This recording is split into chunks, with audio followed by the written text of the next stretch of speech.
Hey, Mom and Dad Are Fighting listeners. We're off today enjoying the winter break with our families, but we didn't want to leave you without an episode. So we're sharing an interesting working episode all about balancing parenting and creative pursuits. I'm going to turn it over to a dear friend of the show, Isaac Butler, and we'll see you back here on Thursday.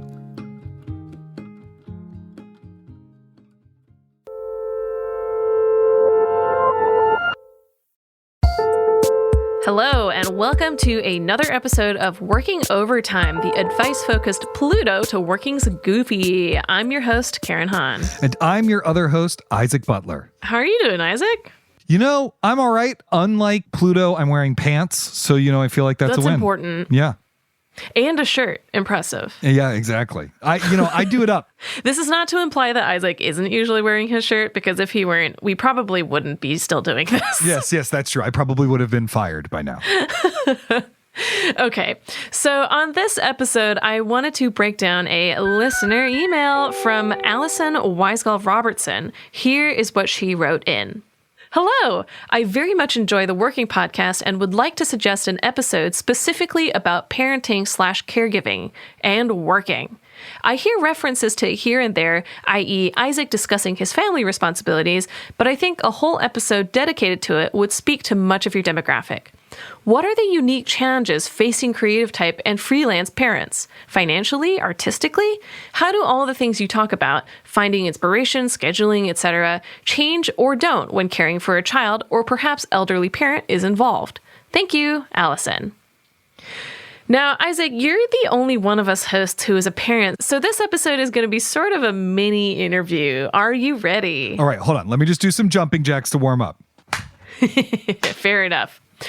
All right, so my first question is, how did you decide that you were ready for a child? And I guess this is a bit of a broad question, so to make it a little more specific to what Allison is asking, what work-related considerations did you have to keep in mind?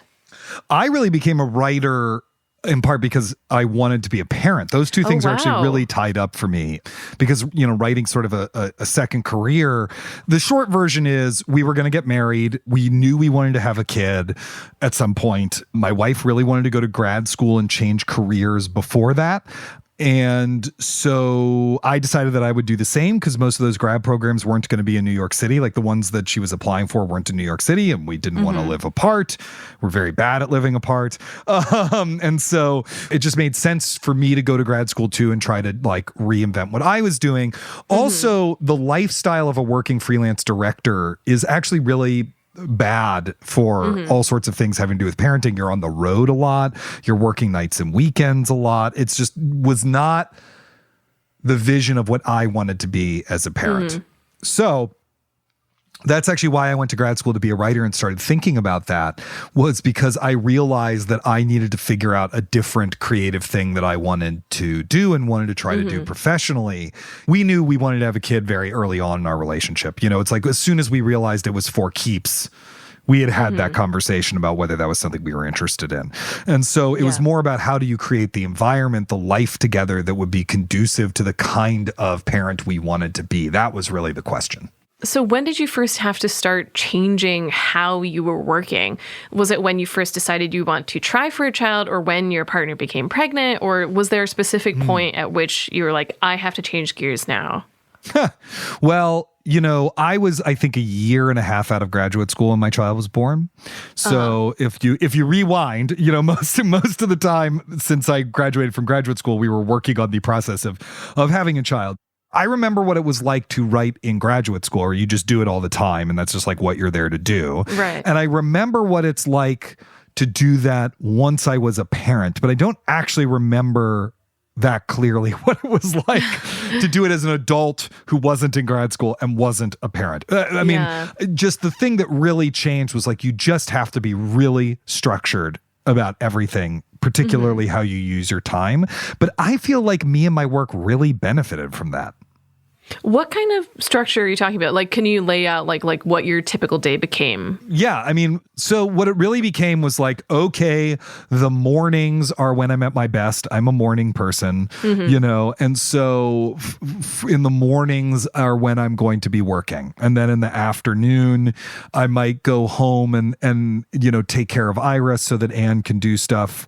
Her leave was a lot longer than mine because I was a freelancer, so I was just taking time to not make money, whereas she had actual maternity leave for a couple months. And so then I would come home in the afternoon and co-parent with her and everything like that. And then eventually we figured out a daycare situation for Iris. But once you have a kid in daycare, it's like, I am setting money on fire so I can have this time to work. Yeah. I better actually be working during this time. And if I'm not working during this time, what the fuck am I doing? Do you know what I mean? So the negative version is it can create a lot of pressure on you. But the positive version is that it really focuses you. It's like, every chunk of time in your day, you really have to start being overt and self-conscious about. Am I working during this time? Am I parenting during this time? Am I taking care of house stuff during this time? And you really have to at least I had to really make clear choices around that. And so that I found to be really beneficial. So yes, for me, it was like get as much writing work done in the morning and then in the afternoon be more available to help out with other stuff. Once my kid was in daycare for the whole day, things got a little bit looser, but it was still, get as much work done until you have to go pick her up. And I have so many more questions to ask you, but we will get into those right after this break. Hey listeners, is there a particular creative struggle you'd like to hear us tackle? Let us know by emailing us at working@slate.com, or even better, you can call us and leave a message at 304-933-9675. That's 304-933-WORK. Okay, so Isaac, when your child was born, how much had you planned out for how working would, work after that? Not enough. You can never plan enough, actually. I mean, which is not to say that you should be planning like a maniac all the time. I just mean there is no amount of planning that is sufficient, because you also don't really know what's going to happen. I mean, to give you an example, I have a friend who, her kid came almost 3 months early. Wow. So the kid's at the NICU right now, needs help breathing. She's going to be fine. But I'm just saying, it's like, how would I have worked during that? I wouldn't have. That's insane. You know what I mean? So then it would have been a months-long process of not working. You just don't really know. There's a lot of variables. Anyway, so what I thought was going to happen was I was going to take 2 or 3 weeks off. And then I was going to go back to my little office that the LMCC had given me and just get right back to work, and it was going to be fine. And instead what happened was, I was friggin' exhausted feeding, we're feeding the kid round the clock. We're taking care of her, all that sort of stuff. I go into that office 3 weeks after my kid is born, and I just cry in that office for the better part of a week. I mean, I didn't do any work, and then finally after a couple of days of that, I was like, why am I even here if I'm just going to sit and stare at the wall and cry? I'm just going to go back home. I just need another week before I can come back. Sometimes you need a separate crying space. Yes, that's true. What we did start to plan out, though, is things like, when is she going to go to daycare? How is that syncing up with the end of Anne's maternity leave? Those sorts of things. Yeah, and I guess you've answered half this question already, but how different were your expectations for how things would shake out once the baby was born versus how things actually went? Oh, I mean, the first 3 months were worse. Nothing can prepare you, I think, for what those first 3 months of having a kid were like. They get better at week 6. At week 6, the kid starts smiling. I mean, it's just in reaction to gas. It has nothing to do with you. But it's like the first moment that they do anything to give any energy back to you at all. And and then things get slowly better after that. I would say they start sleeping through the night, things do get better, but particularly that first month, because you're also both exhausted, having gone through the whole childbirth thing was harder than I thought. And everyone I talk to says that it's harder than you think it will be. That said, I find being a parent to be really awesome. I really love it. Aww. And I think it's gone, for the most part, it's gone much better than I thought it was going to be. I was worried that I would never get anything done, that I would always be the one who would have to drop everything to deal with any parenting issue that came up, that I would be exhausted and never get other ideas. And this is on top of all the worries about, am I going to be a good parent? And, is my kid going to be an asshole? And, all that other stuff. And actually, it's all been, for the most part, really, really wonderful. And it forced me to take my career a lot more seriously and to manage my time better. And I don't know that I would have written the 2 books I wrote without it. Yeah, that's fair. But I guess on the other side of the spectrum, everything so far is kind of like about dealing with difficulties. But I wanted to know if there's anything that's easy or easier than you thought it would be about working while parenting. Yeah. One of the wonderful things about parenting is just like your kid is a totally independent, different human being from you. And they're bringing their way of seeing the world, the things they're learning, the things they're excited about, their energy, their ideas into your life. And that, from a creative perspective, that's great. You get more of that. It's very refreshing. Also, you start to share with them as they get older the things that were important to you. So you get to rediscover those things. I mean, to just do a recent one, I read my daughter Dolier's Greek Myths. Did you read Dolier's Greek Myths as a kid? Huge book for me. Yeah. Huge book for me. I mean, I read that like all the time as a kid. Both was read to me and read it to myself. And actually, New York Review of Books just reissued their Norse Myths collection, which was important to me as well.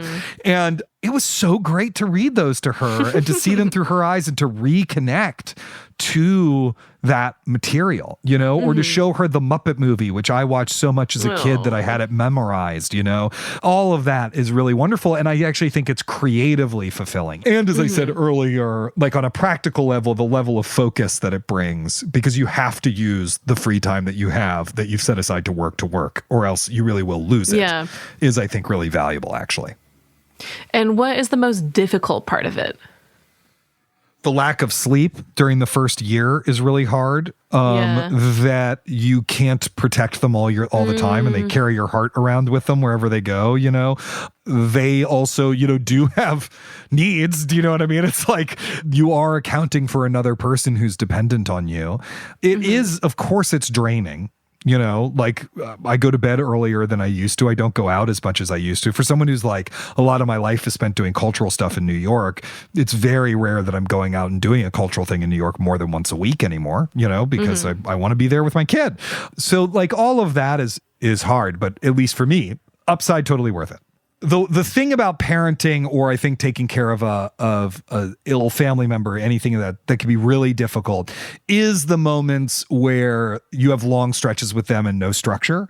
When you're on holiday, when they're home sick from school, or anything like that. So for us, the big one was the first 6 months of the pandemic. That's not a normal thing, but it might become more normal as the environment breaks down. But there was no break for my wife in her day job, and my kid's school closed. So like I was watching and taking care of our kid 2/3 of the day, and then my wife would take over at like 3 p.m. and then I would just be so exhausted I couldn't get anything done. The only thing I really had the mental energy to do was the preparatory work that we were doing to launch this podcast, because this podcast launched like 2 weeks after the pandemic started, or a month after the pandemic started. So I had like an hour a day in which my brain worked, and I used that for the sake of working. And then I would like make dinner or something and have a panic attack about whether or not I was going to die of this mysterious virus. Yeah. And so how we solved that, because I had a book to write, you may recall, is we moved in with first my mother-in-law and then my parents so we could get childcare help. This is the only way that could have happened, Yeah, that's totally fair. And I have yet more questions about the balance between creative work and childcare work, but we will get back to those after this break.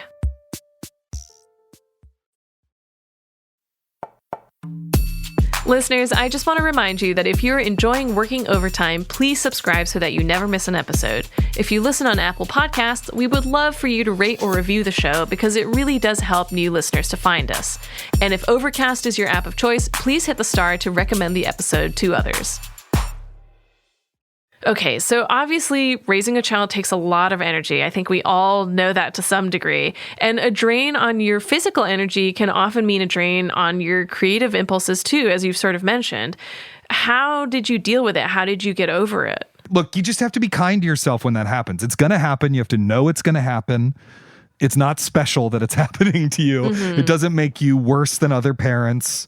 You just have to be kind to yourself and take that break when you're being forced to take that break. Your creative work is not as important as your family or your health. Now, if you're making a lot of money off your creative work, or, you know, it's important to pay the bills, that's a different thing you have to take into account, right? Yeah. But in general, you need to take care of yourself. You need to take care of your health. You need to take care of your family. When you're overwhelmed, whether it's with parenting stuff or day job stuff or election paranoia or whatever, and it becomes hard to be inspired, you kind of got to just remind yourself that it will pass. Do what you can to be connected to your creative self and just move forward. Yeah, it's a perspective thing, I guess, where it's like your family should probably be more precious to you than like your job. Yeah. And that's, I guess, a bit of a balance question, which connects to what I wanted to talk to you about next, which is, do you feel like you're used to the balancing act now between balancing like childcare versus creative work?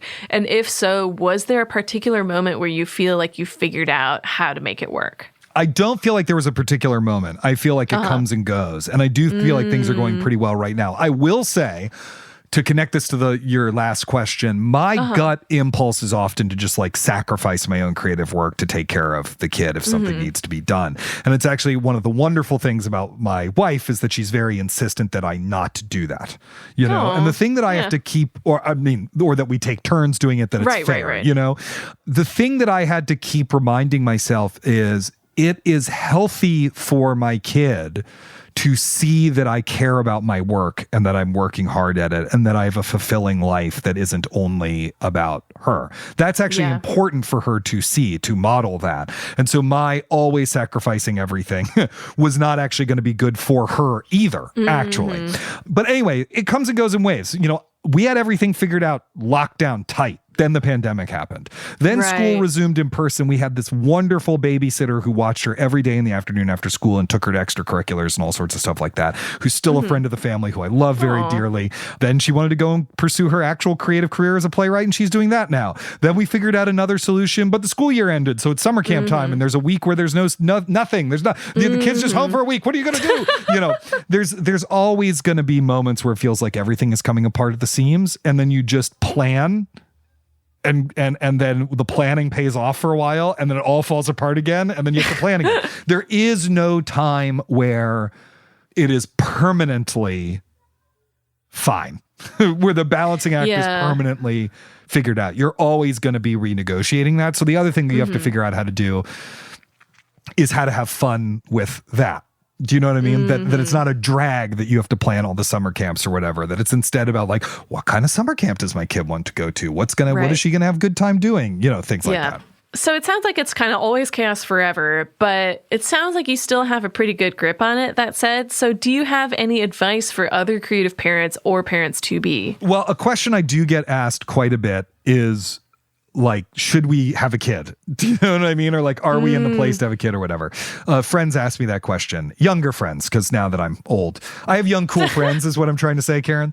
I'm your young, cool friend. Exactly. So this is what I could say is that people try to come up with a rational answer to the question of whether they should have a kid now or whatever. And there is no rational answer. Having a kid is irrational. There are already enough people on this planet. We don't need any more. Do you know what I mean? Like, you're not going to think your way to the end of that problem. It's about, do you feel ready to have a kid? Is it something you actually want?